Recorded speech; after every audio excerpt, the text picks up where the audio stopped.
Оқытучылар һәм өлкәннәр көнен бергә билгеләп үттеләр. Бүген Мулланур Вахитов исемендәге 2-нче гимназиядә ветеран мөгаллимнәрне хөрмәтләделәр. Тантанага барлыгы 40лап кеше килде. Аларның иң яшенә 60, ә иң өлкәненә 93 яшь. Гимназиядә безнең хәбәрчебез Ләйсән Ханова да булды.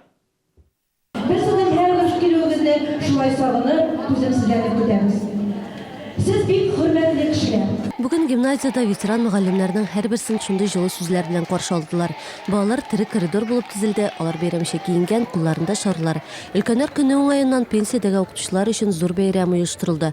Тантана башланганчы, алар үзләренең хис-кичерешләре белән уртаклашты. Шушы мәктәптә укыдым.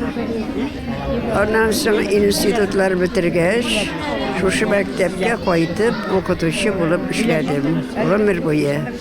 Укытучы гына түгел, озак еллар завуч булып та эшләдем. Хәзер инде пенсиягә чыкканнан бирле ветеран буларак шушы мәктәптән һич аерылганыбыз юк. Бик рәхмәт, мәктәбебезне бик яратабыз.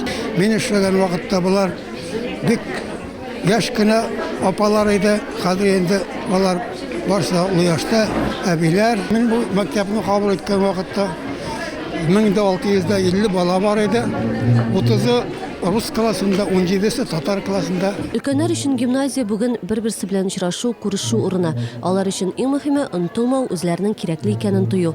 Бүген бирегә еллар дәвамында гимназия үсешенә үзләреннән зур өлеш кертүче ветераннар җыелды. Ел дәвамында безнең юбилейга булмаса да, ел дәвамында һәрбер класс үзенең беркетелгән ветераны белән эш алып бара. Бәйрәмнәр белән котлыйлар, очрашуларга чакыралар, хәлләрен белеп торалар, аралашып торалар.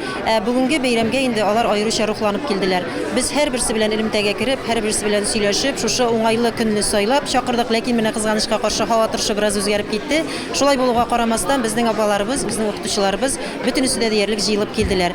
Быел бәйрәм аеруча үзенчәлекле, ул гимназиянең 110 еллык юбилее кысаларында оештырылды. Балалар һәм укытучылар алар өчен җылы эчтәлекле концерт әзерләгән иде. Ветераннар аны бар дөньяларын онытып карады.